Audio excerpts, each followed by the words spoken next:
Good evening. Today I would like to explain my conference paper title is Advanced Prediction and Detection of PFAS in Groundwater using Enhanced Convolutional Neural Networks, that is ECNN technique. It is one of the deep learning technique. We are finding the PFAS contaminant concentration of groundwater data as input, and we are processing. Then we are applying convolutional neural networks with integration of various frameworks. We are finding the concentration levels of PFAS in groundwater prediction. So, next contents of my conference. Welcome. This is Dr. Asadi, and my colleagues are Dr. Uma, Leelavati, Godindla Srinivaslu, Kinjal Patel. We are presenting this conference at Adelaide Cleanup Conference. And these are the contents I would like to explain: abstract, introduction, objectives and goals, methodology, and convolutional neural networks extension model architecture, performance metrics, results, discussion, conclusion, references. And coming to abstract, so we are finding the PFAS concentration prediction and detection using deep learning techniques. So this research enhances PFAS prediction and detection in groundwater using ECNN deep learning technique. It addressing the traditional method issues, and we are improving the accuracy and interpretability of the given research. So then coming to introduction, so PFAS contamination in groundwater poses major environmental and health risks, and traditional detection methods have limitations. This study uses extended convolutional neural networks techniques to enhance PFAS prediction and detection. If you see, we are collecting in different countries of groundwater data, and we are finding the concentration levels of PFAS in groundwater. And then what is the main objective of my research? Is the enhancing the accuracy and the robustness of PFAS detection models. That my goal of the research is to address the limitations, improve model generalization, and provide more interpretable solutions.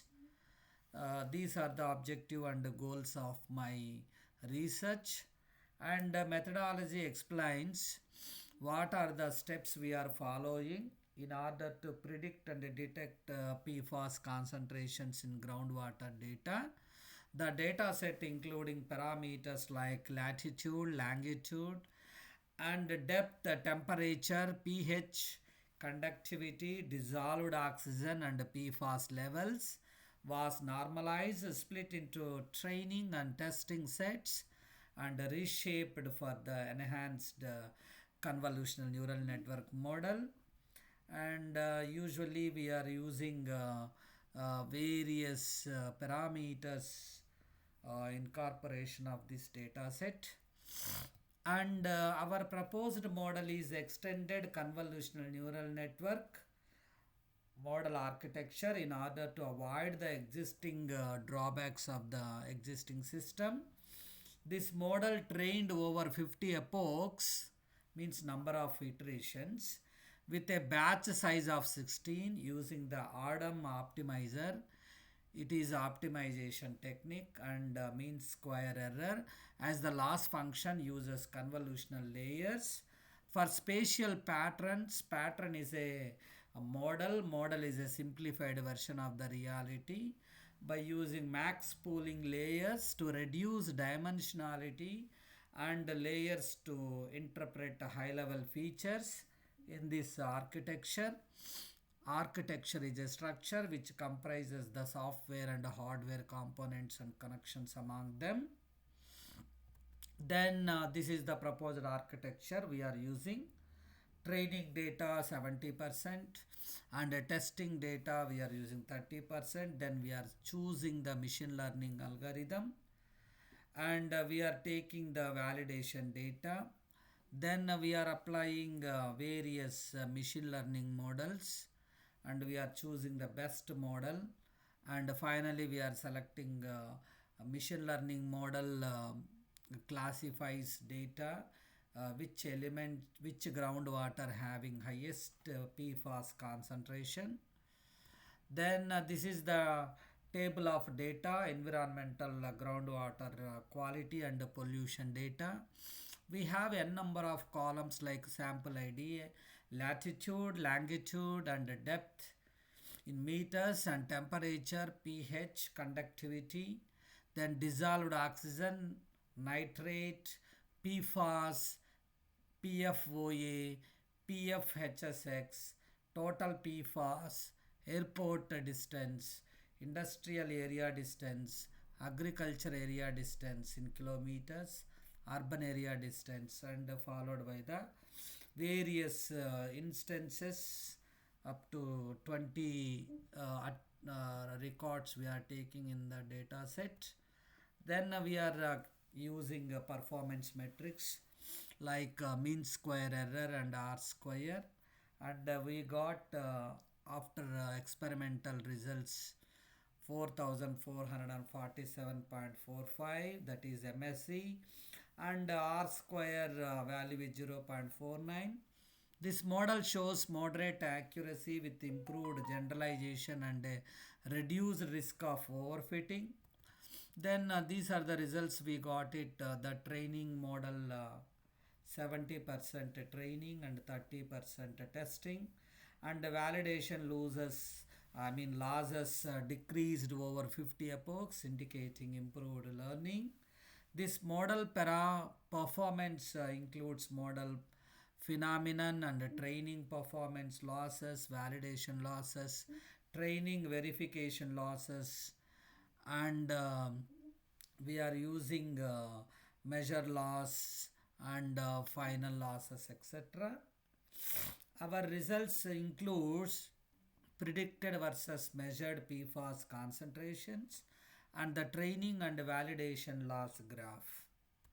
Then coming to our results, showing a better performance in the case of a hybrid enhanced and convolutional neural network technique, we got very good accuracy comparatively existing technique. If you see the training and validation loss, we got tremendous accuracy and very low validation loss, we got it. Then predicted versus measured total PFAS concentrations. If you see in the x-axis measured total PFAS, and y-axis we have a predicted total PFAS, then we got very good results. Then number of parameters versus ECNN model for model complexity. By using a proposed technique called ECNN model outperformed than existing system. Y-axis we are taking number of parameters, and y-axis we are taking a model ECNN model. Then frequency of error measured predicted for distribution of prediction errors. In x-axis we are taking error, that is called measured predicted. In y-axis we are taking frequency. This is called distribution of prediction errors. And the final discussion of our research implementation. This ECNN proposed model effectively captures data patterns and handles high dimensional data, but it has lower interpretability compared to traditional models, and its predictive accuracy could be improved. Then the future direction of our research is it combined real-time sensor data with advanced machine learning models and create predictive analytics frameworks that include geographic and environmental variables to improve pollution detection, water quality monitoring, and water resource management. Then final conclusion of our conference paper is our proposed technique ECNN shows promising promise for PFAS prediction and detection, offering a reliable tool for environmental monitoring, focus on enhancing model interpretability and improving predictive accuracy. And these are the references I have used for my conference paper implementation. Thank you for giving me this wonderful opportunity.